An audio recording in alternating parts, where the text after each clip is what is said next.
Bueno, muy bien, seguimos por CX30 Radio Nacional, 11:30 AM por aire, radionacional.com.uy para el mundo por internet. También estamos en Facebook para el mundo, en donde estamos, por Twitter, @ en donde estamos, por Instagram, en donde estamos Uru, y nuestro canal YouTube, Mirá en dónde estamos. En este canal podés ver cada una de nuestras columnas editadas por separado en imagen y sonido, y tenés ahí una grilla enorme de contenido periodístico ya al cabo de más de 2 años en esta queridísima radio CX30 Radio Nacional. Ahí tenés todo el material editado, muy bien producido por Mariana Peralta y Alejandro Barreto. Es Mirá en dónde estamos, totalmente gratis. Es la suscripción si te querés suscribir. Si no, igual podés mirar lo que quieras, ingresás a ese canal y te ves distintas columnas editadas en nuestro canal YouTube. Nuestro número de contacto es 093-829-272.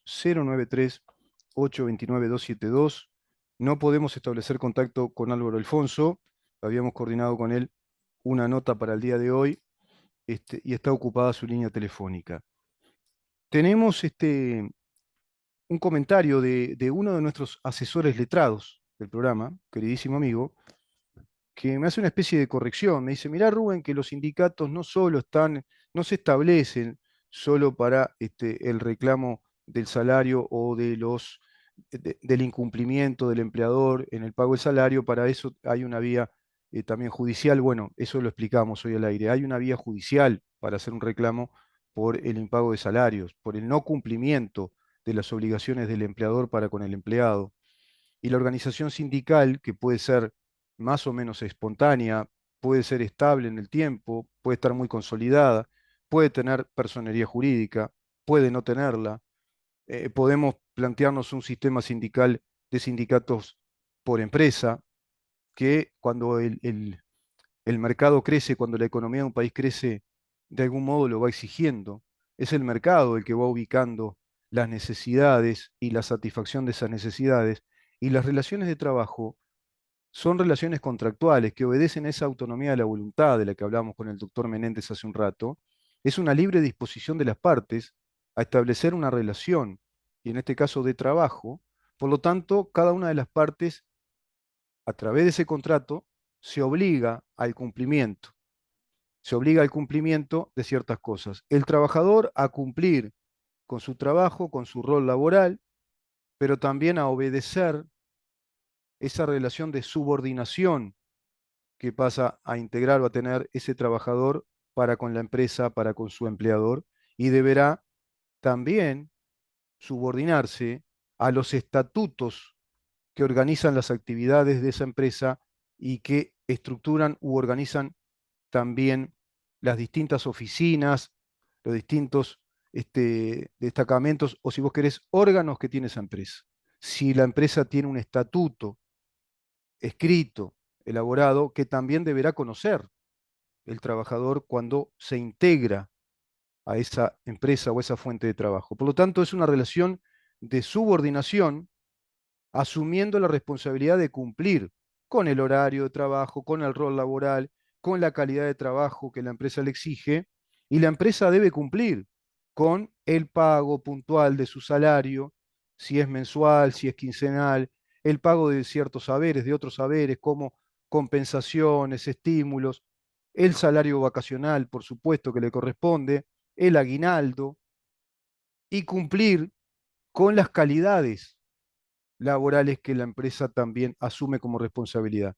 La calidad en el ámbito laboral, la higiene del lugar del trabajo, la, la- la buena calidad de relaciones entre los empleados, velar por esa calidad de relaciones. Te repito, la calidad edilicia, el lugar donde se trabaja. No puede desmejorar la categoría laboral, por ejemplo. No se puede degradar la categoría laboral. Y esto obedece a varios aspectos. Por ejemplo, no puede bajarle el salario, y si fue subiendo de categoría en el desarrollo administrativo de ese trabajador, o en el escalafón laboral de ese trabajador en el ámbito privado, lo mismo en el público, ¿no? Pero estoy hablando en lo privado, que es un territorio mucho más dinámico, mucho más de hecho, no se le puede, una vez que adquirió ese escalafón laboral con ese salario, bajarle el salario. Eso es una degradación laboral. Por lo tanto, ahí también hay un incumplimiento. No se le puede trasladar a un lugar muy alejado de su domicilio tampoco, porque perjudica su calidad laboral, más costos, más tiempo de traslado, o tendrá que trasladarse y vivir en otra zona porque lo ubicaron en otro lugar. Eso tendrá que ser motivo de un acuerdo, de un arreglo previo entre el trabajador y la empresa. O quizás sea uno de los motivos de esos acuerdos laborales que haga el sindicato con la empresa, o el sindicato por actividad único que tendrá que tomar nota de ese tema, si, como acá tenemos sindicatos únicos por actividad, tomar nota de ese tema y bueno, incidir en esa negociación como sindicato respecto a un conjunto de trabajadores que se ven perjudicados por una determinación de la empresa que los quiere colocar, qué sé yo, en Bella Unión y están trabajando en Montevideo para hacer funciones similares o las mismas funciones, por ejemplo. Reclamos de, qué sé yo, hay humedades, está en mal estado tal oficina. Bueno, el sindicato ahí también tiene su papel, su rol. Es decir, es una organización que está creada en defensa de los trabajadores. Afortunadamente, ¿no? Occidente avanzó mucho en eso y está creada en defensa, en protección del derecho de los trabajadores y establece, digamos que, una relación parangonable, si vos querés, o una relación de simetría entre los trabajadores organizados en un sindicato y la empresa o los empresarios que también tienen su propia organización y poder negociador. Tienen su organización empresarial, gremial empresarial. Pero a su vez, cuando las empresas crecen, son grandes, tienen un fenómeno muy particular y natural, que es la diversidad de trabajadores de esa empresa y la diversidad de tareas. Por lo tanto, hay una diversidad de tareas que se debe economizar para la producción de esos bienes o servicios, y ahí también empieza a tañir fuertemente la campana de la necesidad de las negociaciones en esas relaciones laborales. Por eso hay una carrera que se llama relaciones laborales. Es un complejo andamiaje y una dinámica muy compleja de esas interrelaciones de los trabajadores con los empresarios empleadores y de los trabajadores entre sí y a su vez también de los jerarcas en sus relaciones con trabajadores y los jerarcas entre sí, porque son otros trabajadores. Por lo tanto, un sindicato tiene como objetivo natural tratar esos temas, incidir en esos temas de relaciones laborales, negociar mejoras y que esas mejoras se cumplan, o corregir errores o dificultades en la calidad de trabajo, por ejemplo, y que eso se corrija, se cumpla. Y también está el tema del salario, también está. Lo que sucede es que en materia salarial hay mecanismos judiciales más determinados, más concretos. Y por lo general, yo por eso decía, se va primero el mecanismo extrajudicial como para ver si se resuelve ahí el tema de pronto del impago de salarios. En el ámbito privado y en el ámbito público, la Constitución establece con claridad que el presidente, como jefe de gobierno y jefe de Estado, y es decir, el Poder Ejecutivo, tiene la competencia exclusiva de determinar, fijar por decreto, el salario mínimo nacional y establecer la política de ingresos económicos, ordenar la macroeconomía del país, es competencia exclusiva del Poder Ejecutivo. Por eso es competencia privativa del Poder Ejecutivo la ley presupuestal. La ley de presupuesto, y así como cada una de las leyes de las rendiciones de cuentas, son irrecusables. No se las puede recurrir mediante, por ejemplo, el recurso de referéndum, pues son competencia privativa del Poder Ejecutivo que en consulta con el Poder Legislativo resuelven darle entonces un carácter de ley que organiza las finanzas del Estado, el modelo económico del Estado, el modelo financiero, el comportamiento fiscal, el comportamiento del Banco Central, el comportamiento en este caso también del Banco de la República y todo el andamiaje administrativo de la administración central y descentralizada. Eso es competencia del Poder Ejecutivo. Y fijando el salario mínimo nacional, fija ahí el parámetro nacional del salario mínimo para todos los empleados, para todos los trabajadores del país y para todos los empleadores. Y a su vez también por ley puede establecer el ajuste salarial de acuerdo a la inflación y periodizar incluso por ley cuándo se darán esos ajustes salariales de acuerdo a la inflación. ¿Por qué? Porque nuestro país, como todos estos países latinoamericanos que yo considero precapitalistas, o sea, acá no se ha llegado a vivir una etapa de desarrollo y apogeo del capitalismo, sino que estamos a tientas tratando de ser economías de mercado con una pugna feroz por ir hacia un modelo socialista, por ir a un modelo estatista, absolutamente de economía estatizada, diseñada y planificada, y vaya a saber uno de dónde seguirán los recursos para que el Estado pueda producir riquezas y producir fuentes de trabajo, que es lo que reclama esta gente cuando hacen paros y en sus cabecitas solo tienen al empleo público, al empleado público y al Estado empleador o empresario. Volviendo al tema después de esta digresión, considero que eso de los ajustes salariales se da porque estamos en estas economías inflacionarias, que son inestables.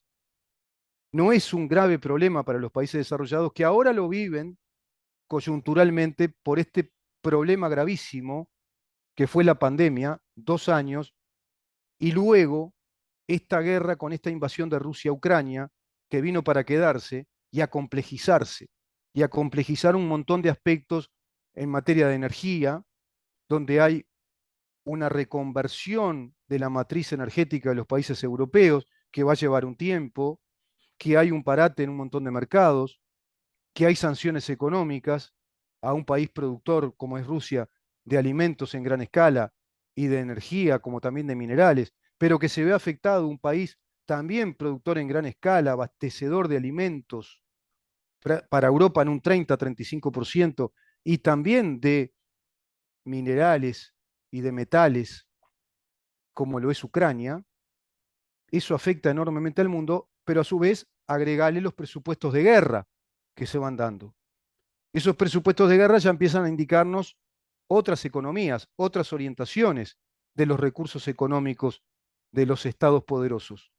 Y nos encontramos con que Estados Unidos, que era un país que prácticamente registraba interanualmente un proceso inflacionario del 1%, del 0,9, 0,8, países europeos que estaban en esos mismos guarismos, que estaban en los promedios del 0,20 y pico, 0,80 y pico, 1%, 1,2% interanual, indica estabilidad económica, previsibilidad, el mismo poder adquisitivo de la moneda de esos países, el euro en la Unión Europea, el dólar en los Estados Unidos, las verdaderas monedas fiduciarias son títulos cambiarios, son títulos de intercambio, son documentos públicos de intercambio, el dinero que siempre tienen el mismo valor para sus usuarios, consumidores y para sus usuarios, inversores, productores de riqueza. Fíjate vos qué diferencia hay entre un